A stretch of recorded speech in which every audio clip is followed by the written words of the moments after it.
거기 한번 계속 보시죠. 13페이지요. 2절 납세의무자. 이제 본격적으로 이제 부가가치세 시작하는 겁니다.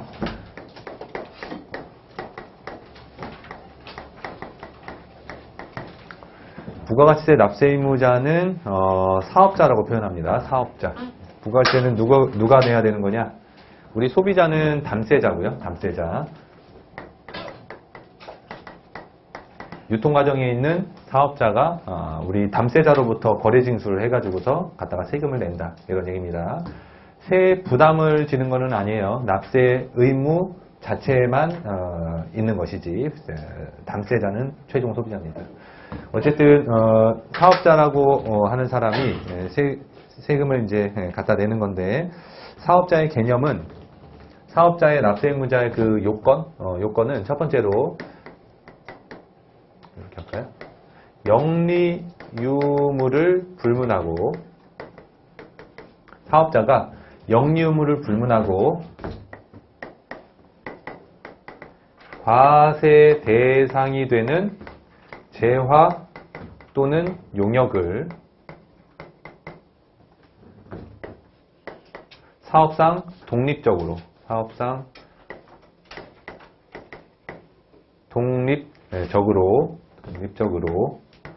네 번째 계속 방복성을 가지고서 공급하게 되는 그러한 자가 사업자에 해당이 되는 겁니다. 사업자의 요건은 네 가지예요. 영리 유무를 불문하고 과세 대상이 되는 재화나 용역을 독립적으로 계속 방복성을 가지고서 공급하는 경우를 사업자라고 부르는 거고 그 사람은 부가가치세를 내야 된다 이런 얘기입니다. 우선은 여기서 좀 주의하셔야 될 것은 영리 유무를 불문하고 사업자로 보기 때문에 들어보셨죠? 비영리 법인이라고.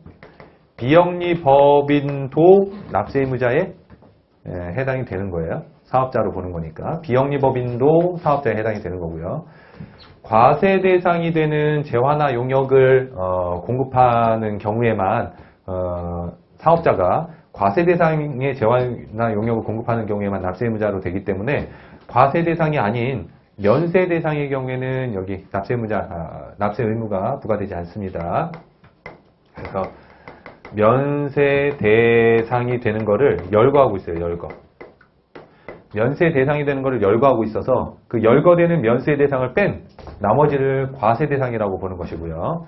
우리 재화를 공급하는 것뿐만 아니라 용역이라고 해가지고 용역은 서비스인 거 다 알고 계시죠? 서비스를 공급하는 경우에도 과세 대상이 되더라. 그 다음에 독립적으로 좀 독립적인 지위에서 이제 공급이 돼야 돼서 요거는 이제 고용관계가 없어야만 하는 거예요. 고용관계가 없어야만 독립적으로라고 보는 것이다. 그래서 여러분들이 회사에 취업해 있죠. 회사에 취직을 하면 내가 회사를 위해서 일을 하잖아요. 그러면 용역을 제공을 한 거고 그거에 대한 대가로 월급을 받는 거잖아요. 그러면 내가 용역을 제공하고 돈을 받으면 110분의 100은 내가 갖고 110분의 10은 세금을 내야 되는 것이냐. 나는 고용관계가 있죠. 독립적이지 않기 때문에 사업자로 보지 않아서 월급 다 내 주머니에 들어가면 되는 겁니다. 부가세 낼 필요는 없는 거죠. 그 다음에 계속 반복적으로 해서 이제 공급이 이루어진 경우에만 사업자로 보는 것이지 어쩌다 한번 일시 우발적으로 공급하는 경우에는 이거는 세금을 안 내도 상관은 없어요. 어쩌다 한번 하는 거는. 그래서 누군가가 어느 날 전화가 왔어요. 전화 이제 상담이 왔는데 자기가 피규어를 만드는 사람이래요. 피규어. 그래서 처음에는 재미삼아서 피규어를 만들어가지고 뭐 색칠하고 뭐 이렇게 만들어서 조그마한 거를 그 페이스북인가 뭐 여기다 올렸더니 누군가가 5만 원에 산다고 그랬대. 연락이 왔대요. 그래가지고 팔아봤어. 그러면은 내가 그 피규어라고 하는 것도 재화고 내가 누구한테 고용된 게 아니라 그냥 내가 혼자 한 거고요. 당연히 영리성은 있었고 그래서 이제 그거를 공급을 한 건데 그건 뭐니까? 어쩌다 한번 한 거니까 그거는 그냥 5만 원만 받고 부가세를 안 내도 돼. 근데 해보니까 너무 재밌어. 그래가지고 전문적으로 막 피규어를 만들어가지고 올려놓고 계속해서 SNS를 통해 가지고 팔아요. 이런 경우에는 계속 반복성이 갖춰지는 거죠. 그러면 5만 5천 원을 받아가지고서 5천 원 세금 내야 된다 이런 얘기입니다. 그래서 그런 사람이 이제 세무 상담을 했는데 저한테 사업자 등록을 꼭 해야 되느냐 물어보는 거예요, 저한테. 제가 뭐라고 답해야 돼요? 에이, 안 해요. 안 해도 돼요. 안 걸려요. 에이, 뭐 하세요. 다들 그냥 안 하고 하는데. 그렇게 할 수는 없는 거죠. 그죠? 그래서, 당연히 해야 된다고 이야기를 했더니, 그러냐고 하고 끊더라고. 무슨 대답을 원했는지를 그러니까 그러니까 자기의 그 생각을 좀 동조해 주기를 원했었었는데, 아니다, 이런 얘기죠. 다음에. 제가 여러분들한테 이렇게 강의하는 거는 용역을 제공해 주는 거죠. 교육 용역이라고 하는 걸 제공을 해 주는 겁니다. 그러면, 당연히 주말에 봉사하는 거 아니겠죠? 자원봉사가 아니고 영리를 위해서 하는 것이고 이렇게 용역을 제공하는 것은 과세 대상입니다. 누구한테 고용되어 있는 건 아니죠. 저는 그냥 혼자서 그냥 나오고 싶을 때 나오는 거예요. 그 다음에 어쩌다 한번 하는 게 아니죠. 한 9년 정도 강의를 했어요. 그러면 계속 반복적으로 이제 강의를 하는 거니까 저는 그러면 요 수업 끝나고 난 다음에 아이파로부터 강사료를 받으면 10% 떼가지고 내야 되나요? 안 내도 되나요? 내야 돼요. 내야 돼요. 어디에서 걸리는 거냐면, 우선은 교육 용역은 면세입니다. 여러분들이 그 수강료 내신 거 있죠? 수강료 내신 거에는 부가세가 없어요. 그래서 책이라든지 교재, 학원비 이런 것들은 면세 대상으로 열거되어 있고요. 그 다음에 여기에서 사업상 독립적으로라고 하는 것에 해당이 되지 않아서 제가 만약에 사업자 등록을 내고 교육법인이라든지 아니면 교육 어디 컨설팅 회사식으로 해가지고 사업자 등록을 하고 나서 여러분들한테 교육을 제공하면 그거는 받은 금액의 10%를 내야 되지만 저는 그냥 혼자 개인 사업자입니다. 그러니까 사업자라고 하면 좀 그런데 하여튼 개인 사업자예요. 개인이 그냥 움직이는 것이기 때문에 그거는 세금 안 내도 상관이 없어요. 그래서 일종의 이제 강의라든지 교육 용역을 제공하는 경우에는 10% 세금을 내지 않고 그냥 다 제가 가져가도 상관은 없습니다. 어쨌든 납세의무자가 사업자인데 여러 가지 좀 요건들이 있어요. 교재를 통해서 확인해 드릴게요.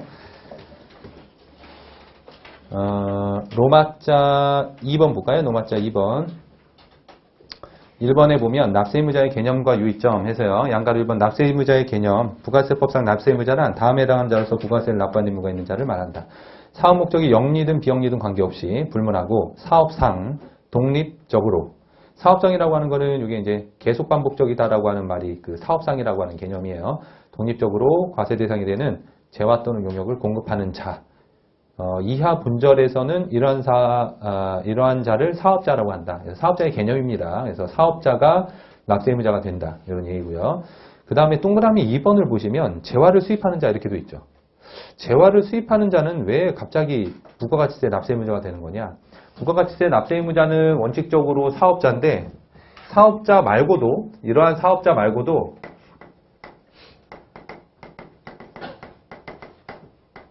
재화를 수입하는 자도 납세의무자가 된다라고 하는 건데 왜 그럴까요? 수출하는 쪽에서 과세되지 않고 온다고 했잖아요. 그죠? 생산지급 과세원칙이 아니라면서요. 수출하는 곳에서 과세되지 않고 넘어올 때는 그냥 수입 물품에는요. 소비되는 곳에서 무조건 부가가세가 붙게 되어 있습니다. 그래서 재화를 수입하는 자도 부가가세 납세의무자가 되는 것이다. 이때 부가가치세 우리가 직구 많이 해보시죠. 직구 하다 보면 부가가치세 중간에 오다가 붙어요, 안 붙어요? 직구 해보셨어요? 보통은 붙습니다. 예, 원칙적으로는 붙어야 돼요. 물론 한 15만 원이 안 되면 면세 규정이 별도로 있는 거는 제외하고 어쨌든 수입해가지고 통관 절차를 거치죠. 그러면 수입 신고를 할 때 거기에서 부가가세가 부과가 돼요. 수입하는 사람이 개인이든 사업자든 관계가 없어요. 재화를 수입하는 경우에는 소비지급 과세원칙 때문에 수입하는 자가 사업자든 개인이든 상관없이 무조건 과세가 되는 겁니다. 소비지급 과세원칙 때문에. 소비지급 과세원칙을 실현하려고 얘는 무조건 부가가치세가 붙고 시작을 한다. 그 다음에 유의점 이렇게 나와 있는데 유의점에다가는 나중에 법인세 얘기할 때 하면 되는 거여서 우선 한번 읽어볼게요. 또 따라서 개인, 법인과 법인 아닌 타단재단 또는 그 밖의 단체 모두 위에 해당하는 자들은 부가세 납세의무자가 된다. 어쨌든 다 납세의무자다 이런 얘기거든요. 여기서 주의하셔야 될 사항은 가로입니다. 가로. 국가, 지자체와 지방자치단체 포함 이렇게 돼 있죠. 그러니까 국가나 지자체도 부가가치세법상 납세 의무자다 이런 얘기야. 납세 의무자다. 생각 한번 해보세요. 국가나 지자체가 재화나 용역을 제공을 할 때 거래징수해가지고 세금을 낸다 이런 얘기인데 세금을 내더라도 내가 나한테 내는 거잖아요. 그죠? 거래징수해가지고 내가 나한테 내는 거잖아요. 그럼에도 불구하고 부가가치세는 거래징수 세금이기 때문에 내가 내지만 담세자는 얘죠. 따라서 국가도 납세의무자에 해당이 되는 겁니다. 사업자고 납세의무자에 해당이 돼요. 다만 국가나 지자체가 공급하는 용역이라고 하는 거는 공공재의 성격이 많이 있죠. 국가나 지자체가 재화나 용역을 제공을 하면 그거는 공공재여서 부가가치세가 면세가 되는 게 맞을 거예요. 맞나요? 공공재니까. 하지만 예외적으로 면세가 아닌 것들이 있는 겁니다. 원칙은 면세예요. 하지만 예외적으로 과세가 되는 것도 있더라 이런 얘기입니다. 그래서 그 내용을 잠깐 한번 보실 건데 어디를 잠깐 한번 보시냐면 뒤에 면세 쪽에 잠깐 한번 보세요. 70 이게 우선은 이게 지금 촬영이 되고 있는데 이게 이제 지금은 마스터본으로 나가지만 동영상 보시는 여러분들한테 얘기한 거 아니에요? 저기 동영상 얘기하는 겁니다. 동영상 들으시는 학생들은 그 페이지가 좀 지금은 마스터본 페이지여 가지고요. 제가 절하고 넘버링을 좀 얘기를 해드릴 테니까 그거 위주로 좀 찾아서 오실 수밖에 없습니다. 우리 교재 나올 때까지는요. 우선 어디를 보시냐면 3장에 2절에 보면 면세가 있거든요. 3장에 2절에 보면 면세가 있는데 그 중에서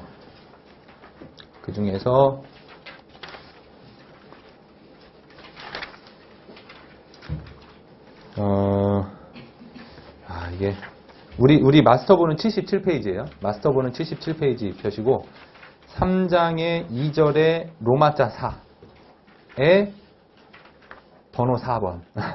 이게 이제 교재 볼 때요. 부가가치 아니죠. 번호 4번 말고 번호 5번. 번호 5번. 그 밖에 재화용역 해가지고요. 유형입니다. 유형이 맨 밑에 보세요. 국가지자체, 지방자치단체 조합이 공급하는 재화용역은 뭐다? 면세다. 공공재이기 때문에 부가세가 과세되지 않는 게 이제 맞겠지만 그러나 다음에 해당하는 재화용역은 과세 대상이 됨에 유의하자. 한 장 넘겨보시면 5가지 나와 있죠. 그 중에 우정사업 운영에 관한 특별법에 따른 우정사업 조직의 방문, 소포, 우편물, 송달 용역. 우체국 택배죠. 우체국 택배 등은 뭐 하겠다는 얘기예요, 지금? 과세하겠다는 얘기예요. 왜 할까요? 국가나 지자체가 공급을 하지만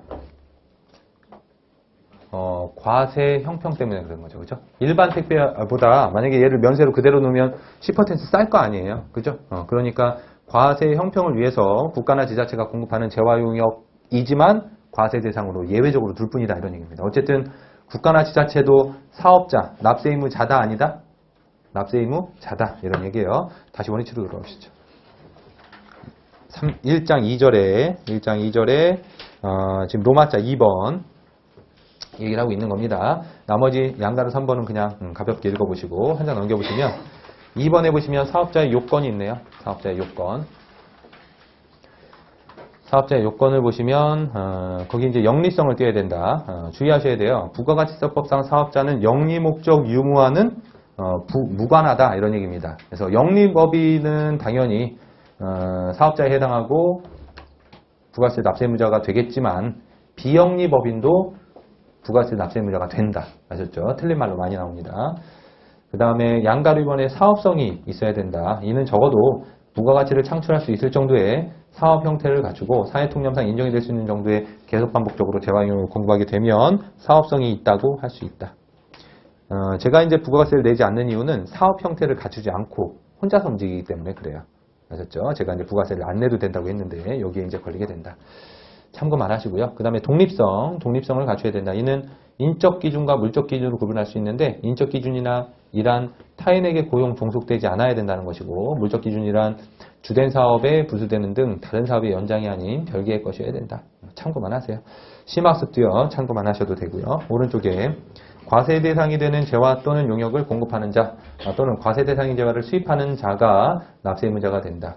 두 개죠. 과세 대상인 재화 용역을 공급하는 자 그리고 과세 대상인 재화를 수입하는 자 그래서 과세 대상이 이렇게 되더라.